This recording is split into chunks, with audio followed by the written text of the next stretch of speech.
The palace of Varion stood like a crystal mountain under the twin suns. Its tall blue towers reached the clouds, and its glass floors shone like calm water. Inside the grand hall, the royal family gathered for a rare event. The queen had invited the human delegation to celebrate a new alliance between Earth and Varion. The air was filled with calm music and the scent of bright flowers that grew only on this planet. Among the human guards stood a soldier named Mason. He was not tall or loud, but there was something solid about him. His armor was simple gray, made for duty rather than show. He stood at the side of the hall scanning the crowd. His eyes followed every door, every movement, every corner. He had learned long ago that peace could break at any second. The princess of Varion, named Lyra, walked with grace beside her mother. Her pale skin glowed faintly under the sunlight that filtered through the glass ceiling. Her eyes were bright silver, calm and curious. She smiled shyly at the guests from Earth, curious about these beings who came from a world of storms and oceans. When she noticed Mason's steady gaze, she gave a small polite nod. He bowed slightly, then returned to his post. The speeches began. Words of peace filled the hall. The queen spoke of hope, and the human ambassador replied with honor. Everyone clapped, but Mason's hand never left his weapon. Something in the air felt wrong. He could not explain it, but his instincts were sharp from years of service. The hall was too quiet behind the music, too still behind the smiles. Then came the sound. A sharp crack echoed through the hall like thunder. The next second, the floor shook. A blast tore open the side of the palace wall. Shards of crystal glass scattered across the room. Screams filled the air. Smoke poured through the broken wall, and shadowy figures rushed in with weapons drawn. Mason moved before he could think. His training took over. He leapt forward, pushing the princess behind a fallen column. Another explosion shook the hall, sending fire and dust into the air. The queen's guards tried to form a line, but the attackers were fast-trained and merciless. "Stay down," Mason shouted, his voice steady but firm. Lyra stared at him with wide eyes, frozen in fear. He grabbed her wrist and pulled her to cover as a laser bolt scorched the floor beside them. He could feel the heat through his armor. "Who are they?" she whispered. "I don't know. But they want the royal family," he said. "We need to move." The royal guards were falling back, overwhelmed. Mason looked around the burning hall and saw a side door partly hidden by fallen curtains. It led deeper into the palace. He pulled Lyra with him. Smoke filled their lungs, but he kept going, keeping her head down. The ground was covered with glass and ash. They passed corridors filled with chaos. Soldiers shouted orders. Servants fled in panic, and the palace lights flickered from power loss. Mason knew they were not safe yet. He could hear the sound of boots following close behind. "Who are you?" Lyra asked between breaths. "Human Security Officer, Earth Defense Command," Mason said. "Assigned to protect your delegation. But right now I'm protecting you." She looked at him in surprise. "You are not part of the Royal Guard. Why are you helping me?" Mason glanced at her, his face streaked with soot. "Because you are unarmed, and because it's the right thing to do." Before she could speak again, another blast came from behind. Mason turned, firing at the shadows that appeared in the hallway. His shots were clean and precise. 2 attackers fell. He pushed the princess toward the stairs. They reached the lower levels of the palace where the lights were dim and the air was cooler. Mason stopped to catch his breath. He checked his weapon. Only a few charges left. Lyra noticed his calm focus even as dust and heat surrounded them. "This way," he said. "There's an escape route below the throne room." "I saw the plans. How do you know that?" she asked. "I learn everything before stepping into danger," he said simply. They moved again, the sounds of battle echoing above. When they reached a corner, Mason peeked out and saw 2 guards standing there, except something was wrong. Their armor was the same as palace soldiers, but their movements were stiff and strange. He realized they were imposters. He raised his hand to signal Lyra to stay back. Then he stepped out, pretending to stumble.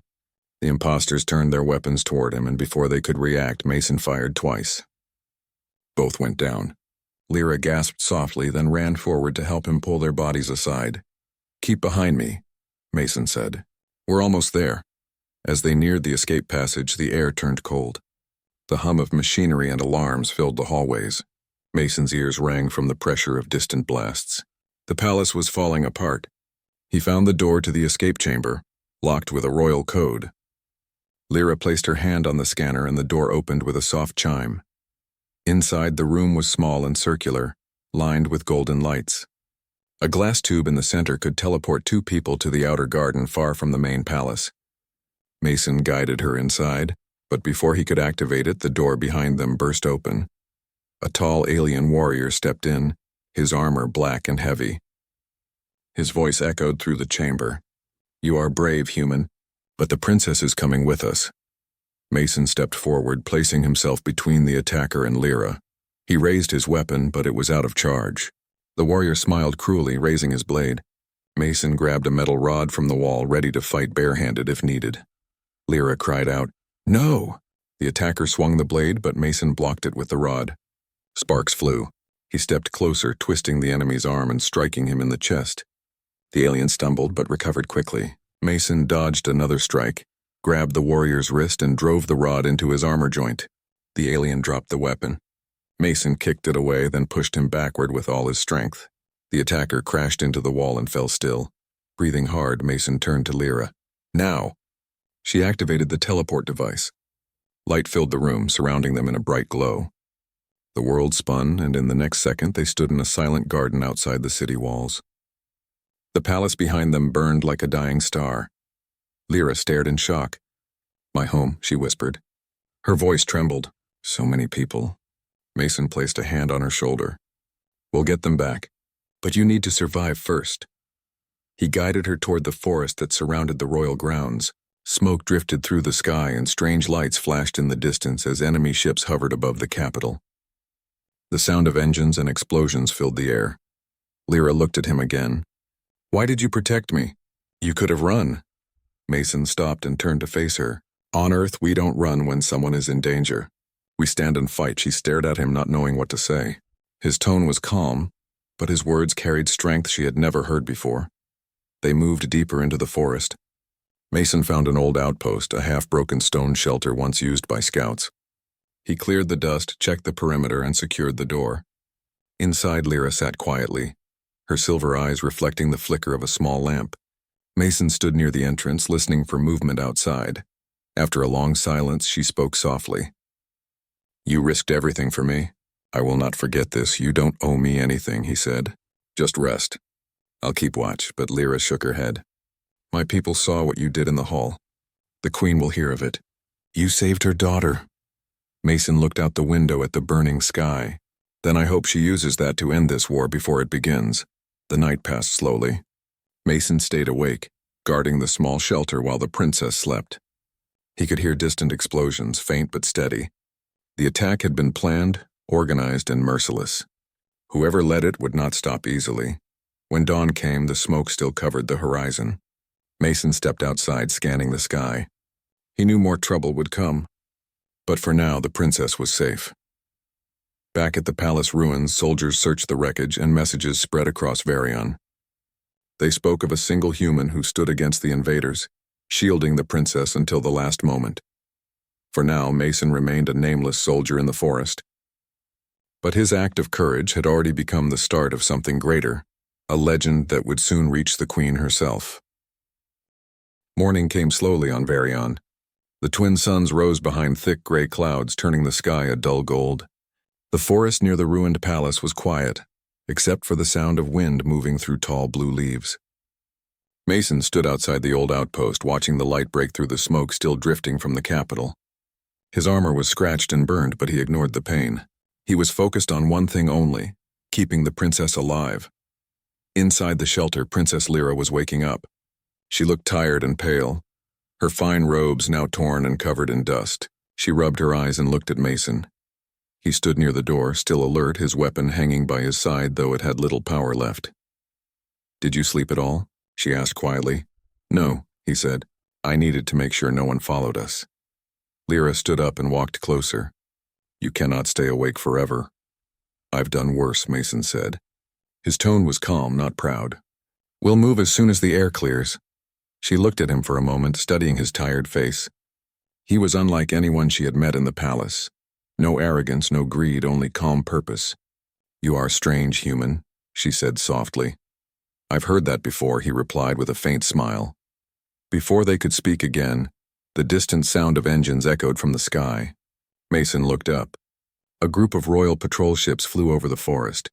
He stepped outside and raised a small beacon from his belt, sending a distress signal. Minutes later, the ships turned toward them. When the guards landed, they rushed forward, bowing to the princess. Mason lowered his weapon, standing aside. The leader of the guards saluted Lyra. "Your Highness, the Queen sent us to find you. She believed you were lost." "I was protected," Lyra said, pointing toward Mason. "He saved my life." The guard glanced at Mason with doubt. "A human?" "Show respect," Lyra said firmly. "He is the reason I'm still alive." The guards bowed again, though their eyes still held uncertainty. They helped the princess onto the ship. Mason followed, sitting quietly in the back as the engines lifted them into the sky. As they flew over the city, the view below was grim. The once shining palace was half destroyed, its towers broken, its courtyards blackened. The people gathered in the streets, fearful but hopeful as royal banners still waved from the few towers that stood. The warships of Varian circled the capital, ready for any second attack. When they landed near the surviving wing of the palace, soldiers lined up to salute the princess. The queen was waiting in the great hall that remained untouched. Her tall figure stood among shimmering banners. Her eyes were sharp like cold silver, and her voice carried quiet authority. Lyra rushed forward. "Mother," she said. The queen, serene, wrapped her arms around her daughter.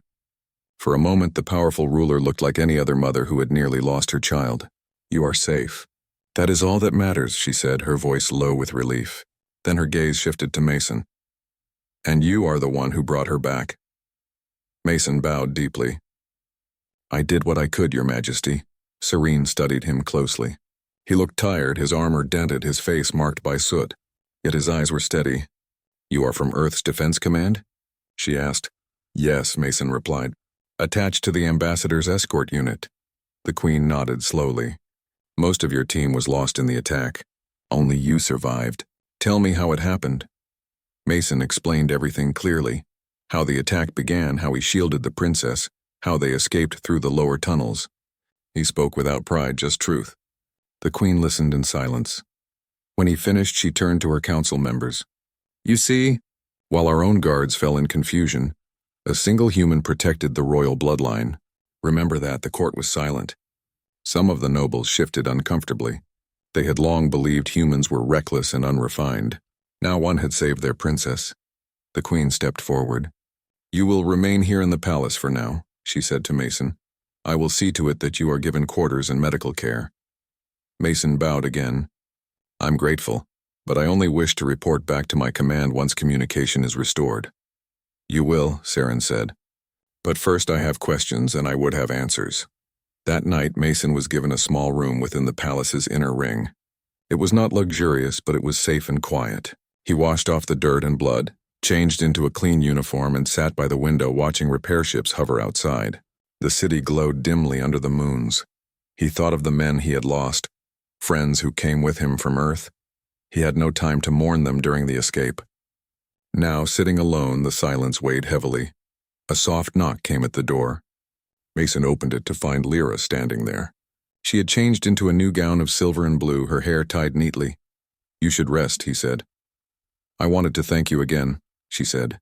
"The healers told me I owe you my life." "You don't owe me anything," Mason said. "You would have done the same for someone else." Lyra smiled gently. "Perhaps. But not everyone would have done what you did. You didn't hesitate." "I didn't have time to think," he said simply. "Training took over." She stepped closer. "Still, my people now speak your name. They call you the Human Shield." He shook his head. "Titles don't matter. But they do here," she said softly.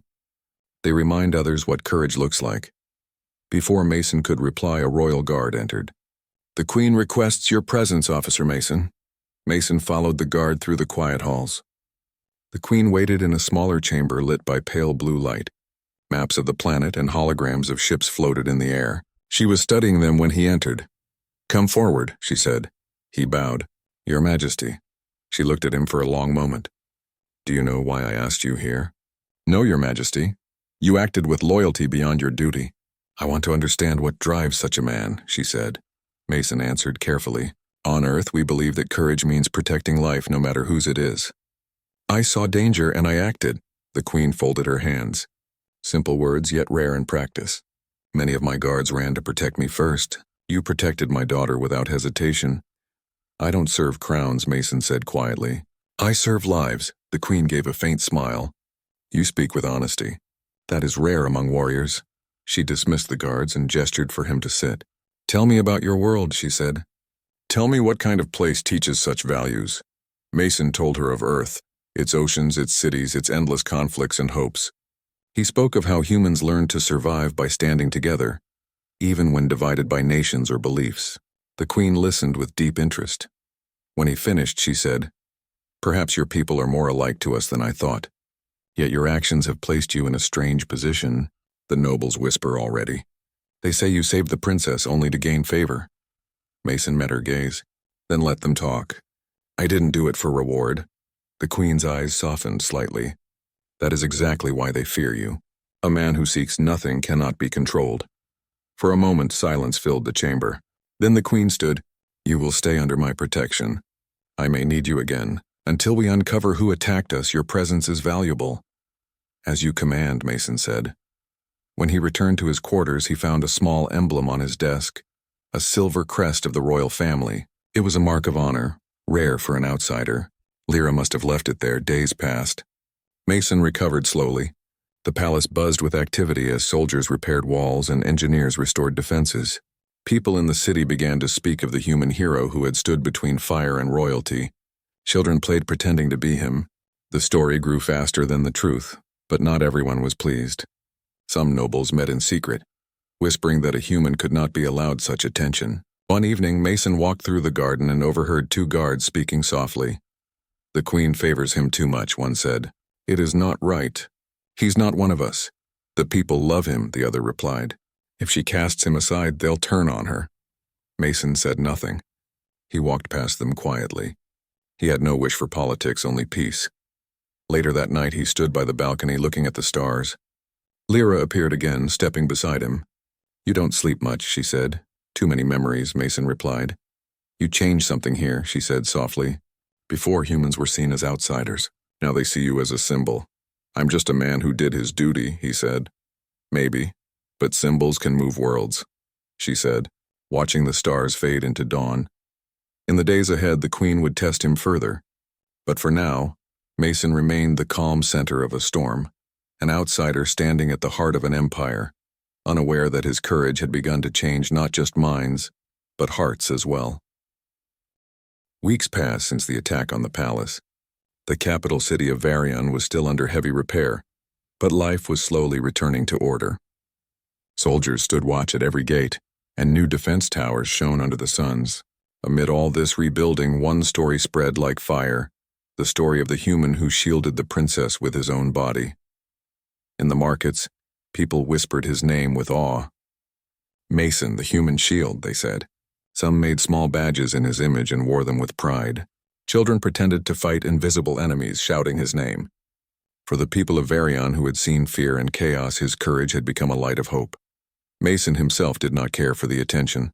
Every morning he trained in the palace courtyard while the royal guards watched from a distance. He practiced his weapon drills, his movements sharp and disciplined. The other soldiers soon began to join him. At first they were unsure, but his patience and skill won them over. He showed them how humans fought, not with power but with precision and teamwork. One morning as the sun rose over the crystal towers, Lara came to the courtyard. She watched him move through his drills silently, his body steady, his eyes focused. When he finished, she clapped lightly. You move like water, she said. He smiled faintly. That's training. On Earth, we call it muscle memory. She tilted her head. You never rest even when you're free to do so. I rest when the people I guard are safe, he said. She looked at him for a moment, then nodded. You may never know how much your act changed my people. Before that day, most saw humans as visitors.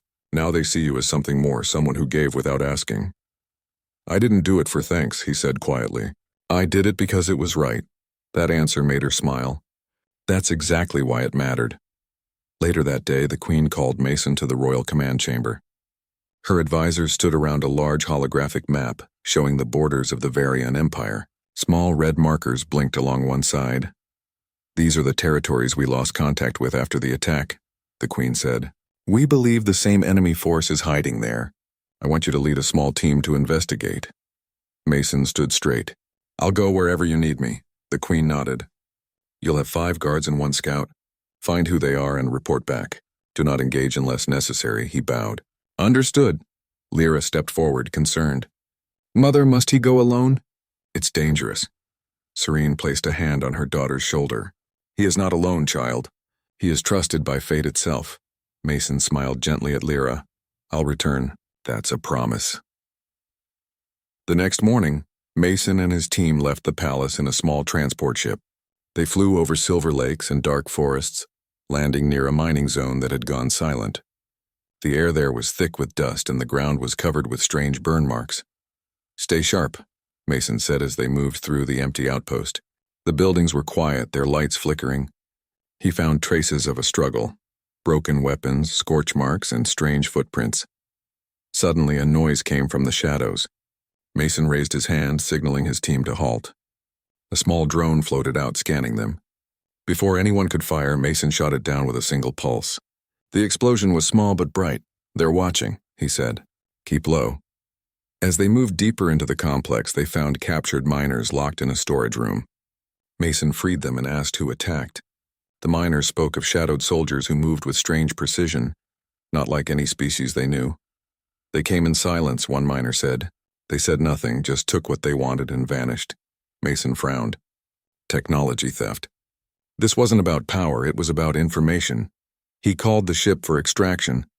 When they returned to the capital, the Queen met him in the council room. You found something, she said. Yes, Mason replied. This was not random. Someone planned the attack to test our defense. They wanted to see how fast you could react. The Queen's expression turned serious. Do you know who? Not yet, Mason said. But they used technology similar to your own. Someone inside helped them, the court murmured. Spies within the Empire were a dangerous idea. The Queen dismissed the council and turned to Mason. You've done well. I want you to continue working with my guard commander. Your insight might save us again. That evening, as Mason walked through the royal garden, Lyra joined him once more. The soft lights of floating lanterns reflected off the lake. Every time you leave, I fear you won't return, she said. Mason looked at her. I keep my word. You should not have to face danger alone, she said. I'm never alone, he replied. Your people stand beside me now. That's what matters. She smiled, but her eyes were troubled. The nobles don't like you. They whisper things behind closed doors. They say you are changing my mother's judgment, Mason sighed. I'm not here to change anyone. I just do what must be done, but Lyra shook her head. They see your courage, and it frightens them. You don't bow or flatter, you act. That makes them uneasy. Then let them be uneasy, Mason said simply. Fear can make people think twice before they start another war. As they spoke, the Queen watched from her balcony above. Her gaze lingered on Mason longer than before.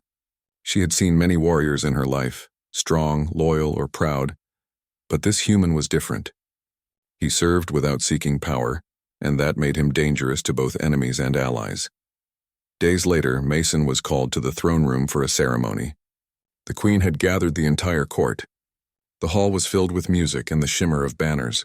The royal announcer's voice rang out. By decree of Her Majesty, Mason of Earth is hereby granted the title of Guardian of Varian for acts of unmatched bravery. The crowd murmured as Mason walked forward. He knelt before the Queen, who placed a silver medallion on his chest. You are far from your home, human, she said, yet you have shown what true loyalty looks like. Varian owes you a debt of honor. Mason bowed. I serve peace, Your Majesty. That is enough reward. His words drew quiet gasps from the nobles. The Queen smiled faintly, impressed once more. You speak like a man who answers only to conscience. Perhaps that is what our empire needs. After the ceremony, nobles gathered in small groups, whispering. Some praised him, others plotted. The court was divided between admiration and jealousy. Lyra noticed it and warned Mason. You must be careful, she said. Some will not forgive your fame. I'm not seeking fame, Mason said. If it finds me, I'll carry it carefully. That night, while walking through the palace corridor, Mason saw 2 masked figures moving near the war archives. He followed silently, his hand near his weapon. When they tried to open a secured door, he spoke sharply. Stop! The figures turned and attacked. Mason blocked the first strike. then rolled aside as a blade cut through the air. He countered with swift moves, disarming one attacker and pinning the other against the wall. When the masks fell, he saw they were palace guards. "Who sent you?" he demanded. They stayed silent. Moments later, other guards arrived and the traitors were taken away. The commander of the guard bowed to Mason. "You saved the archives again."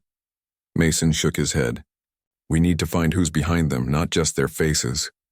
By morning, the whole palace knew of the attempted theft and the human who stopped it. His legend grew even stronger. Soldiers saluted him wherever he walked. Servants whispered blessings as he passed. The queen called him again, her tone softer than before. "You have saved us twice now," she said. "But I fear what your courage will bring. Men like you change the course of kingdoms."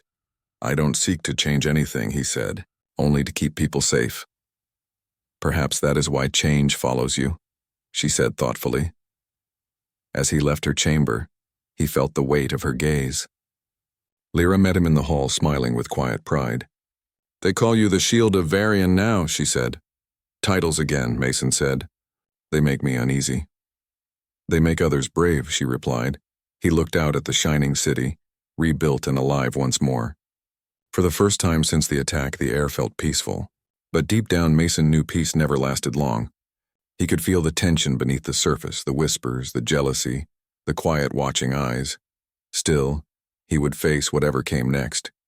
He was a soldier, a protector, and now, whether he wanted it or not, a symbol. His story was no longer just his own. It belonged to an empire that had begun to see humanity through him, not as visitors, but as allies of heart and honor. The Grand Palace of Varian was alive again. Its shattered towers were rebuilt. Its crystal halls gleamed brighter than before. The people of the empire walked with new hope, and every corner echoed with the same name, Mason. His story had crossed planets and fleets. To the common folk, he was the living proof that courage had no species. To the nobles, he was a mystery they could neither command nor ignore. Inside the royal council chamber, Queen Seren stood before a map filled with glowing borders. Her advisors spoke in hushed tones, worried about growing unrest. The nobles were divided, the soldiers restless, and rumors of rebellion spread across the outer systems. "The people listen more to his name than mine," said one noble in a bitter voice. "They see him as a hero," another replied, "and heroes are hard to control." Seren listened quietly. Then she said, "A hero is not a threat unless you make him one. Mason's loyalty has never wavered." Still, she knew the truth. The balance of power was shifting. Her people adored a human more than their own lords, and the council feared it. Later that day, she sent for Mason. He entered the throne hall wearing his simple gray uniform. His presence drew every eye. He bowed to the queen, calm and respectful. "You sent for me, your majesty," he said. Seren studied him. "You've done much for my empire. Twice you've saved my family. Twice you've risked your life for those who were not your own. Tell me, Mason, what drives you to keep fighting when peace could be yours?" Mason looked at her steadily. "Because peace built on fear doesn't last. Someone must stand when others fall. If I can hold that line even for a moment, it matters." The queen smiled faintly. "You speak like an old soldier." "I am one," he said simply. That answer stayed in her mind. Over the next days, she invited him to join her council meetings. She asked his thoughts on strategy, on leadership, on unity. To her surprise, his answers were always honest, never flattering. When she asked how to calm the unrest, he said, "Listen to the people, not the nobles. They're the ones who remember who stood with them when the palace burned." His words impressed her but angered others. Some nobles whispered that the queen favored him too much.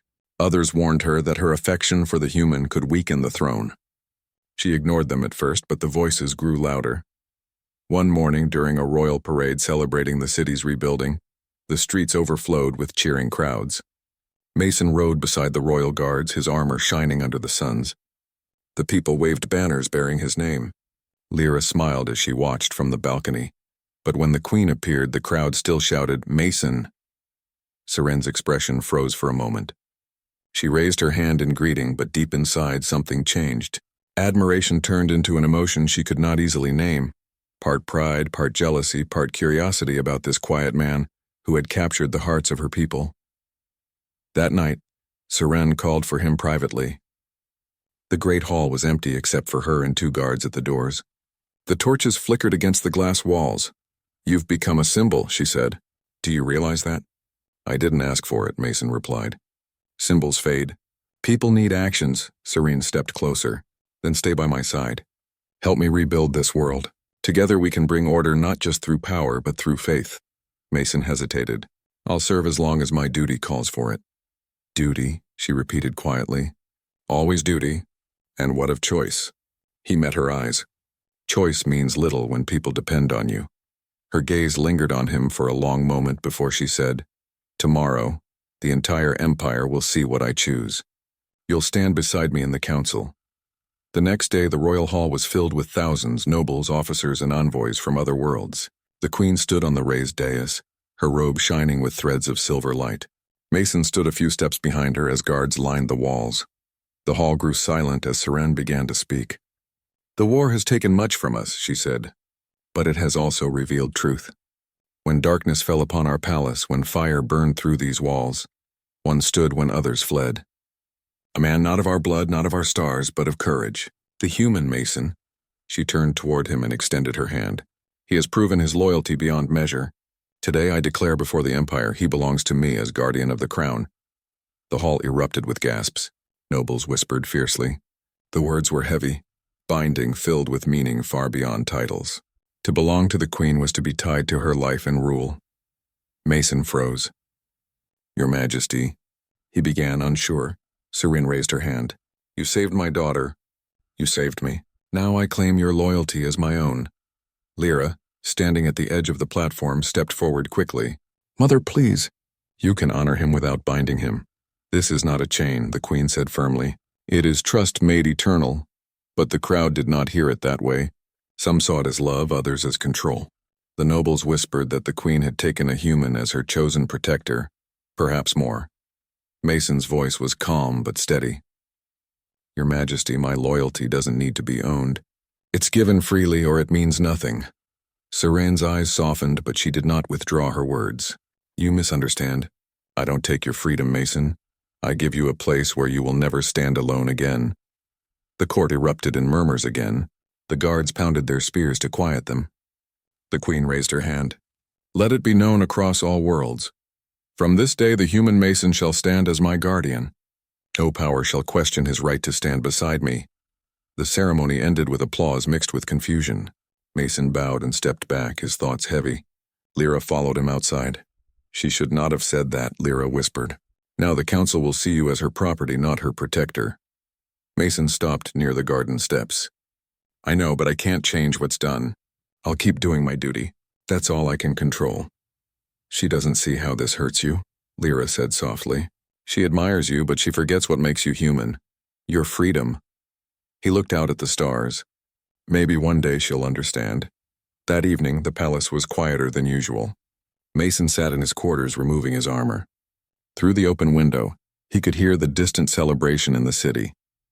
The people cheered his name again, unaware of the storm growing within the palace walls.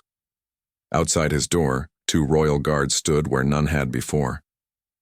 They bowed as he passed, but he noticed how closely they watched. It was respect mixed with control. In the following days, everything changed. Wherever he went, people bowed lower, spoke softer.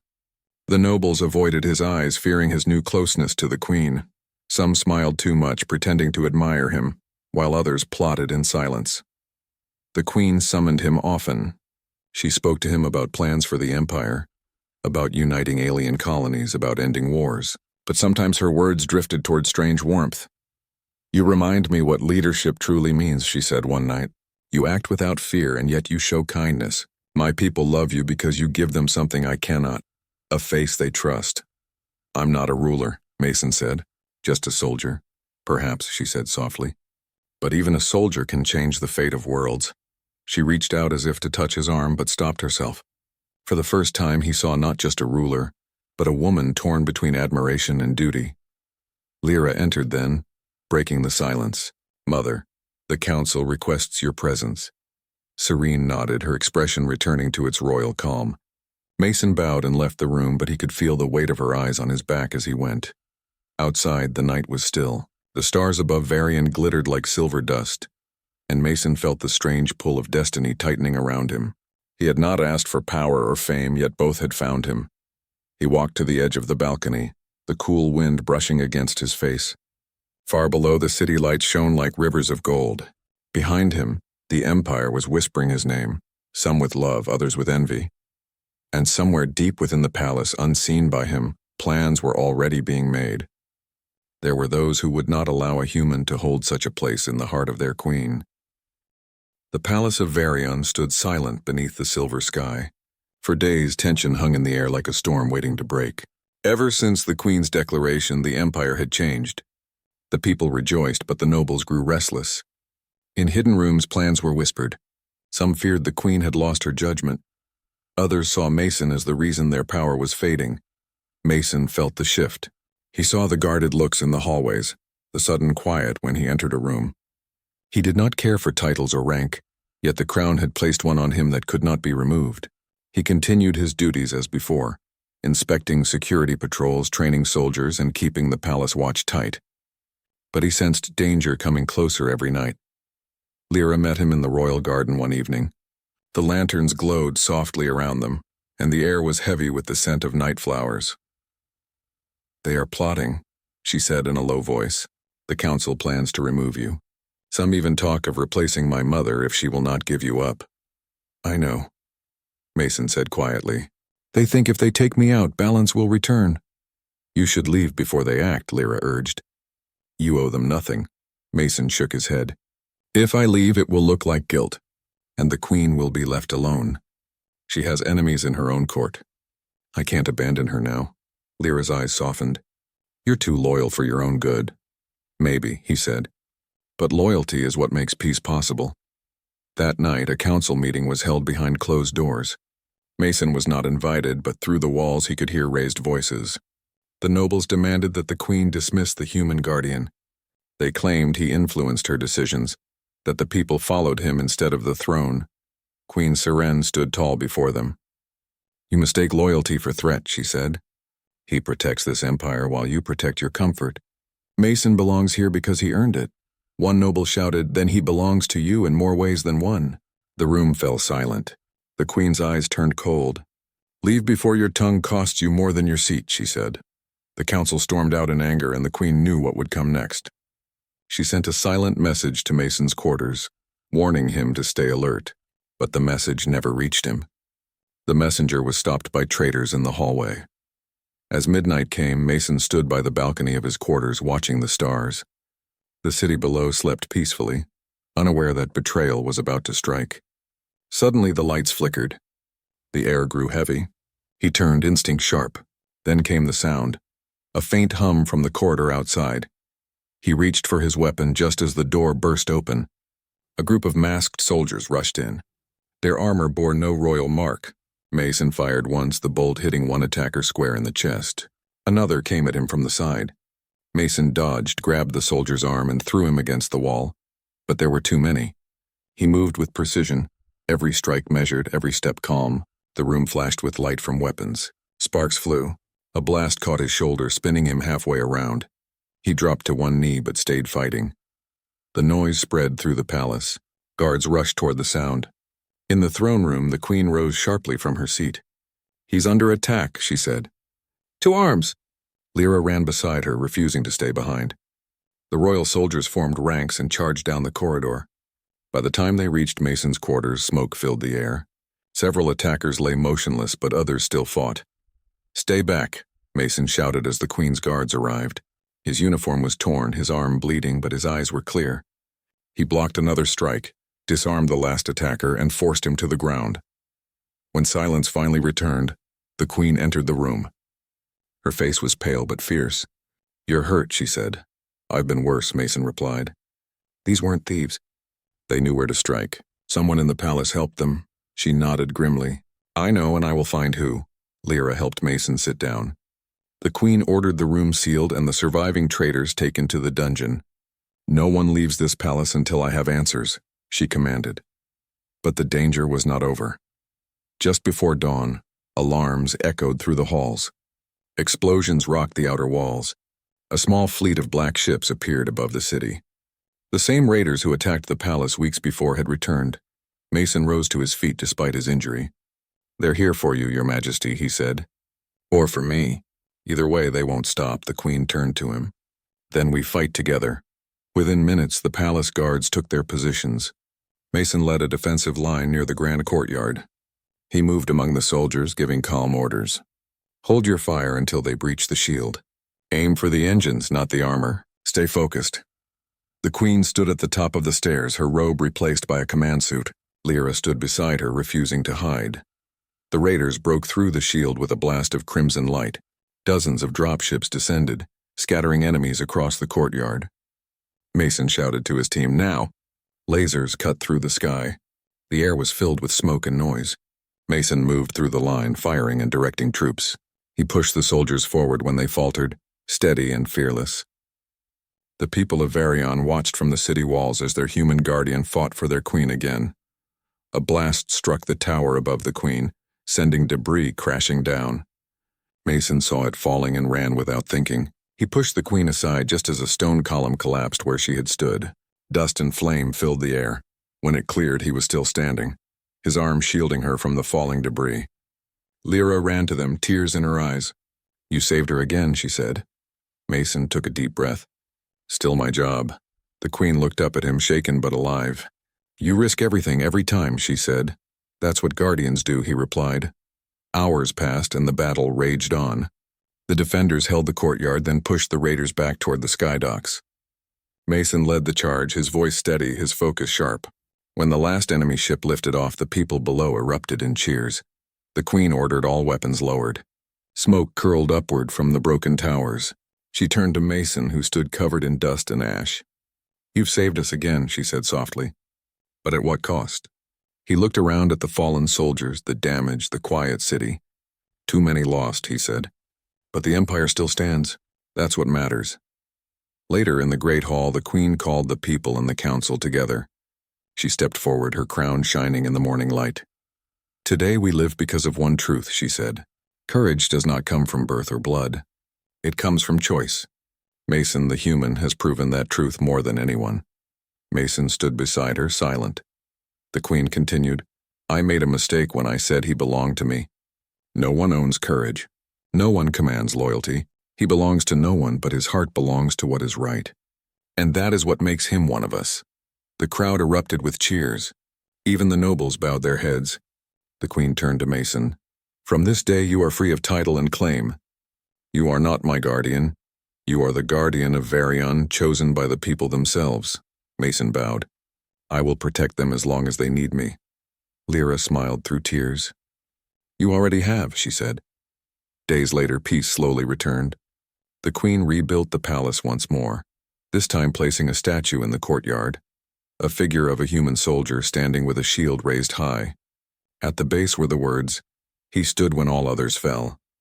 Mason refused any wealth or rank. He chose to live among the guards, training new recruits, teaching them the lessons of Earth, discipline, courage, compassion. The people often came to see him, not as a hero, but as a friend. One evening, as the sun set behind the mountains, Lyra came to the training ground. Mason stood watching the horizon. "You could return to your world," she said. "No one would stop you." He shook his head. "Earth taught me to protect life. Here, that lesson still has work to do." She smiled. "Then Varian is lucky." "Maybe it's just where I belong," he said quietly. The twin suns faded into night. The palace lights shimmered across the sky, and the wind carried the faint echo of the crowd that once cheered his name. But Mason no longer cared for fame or titles. He had come as a soldier, stayed as a protector, and now lived as part of something greater than himself, a living bridge between worlds. And though peace never stayed forever, as long as he breathed, the Empire of Varian would know one truth. Human courage was not born of power. It was born of heart,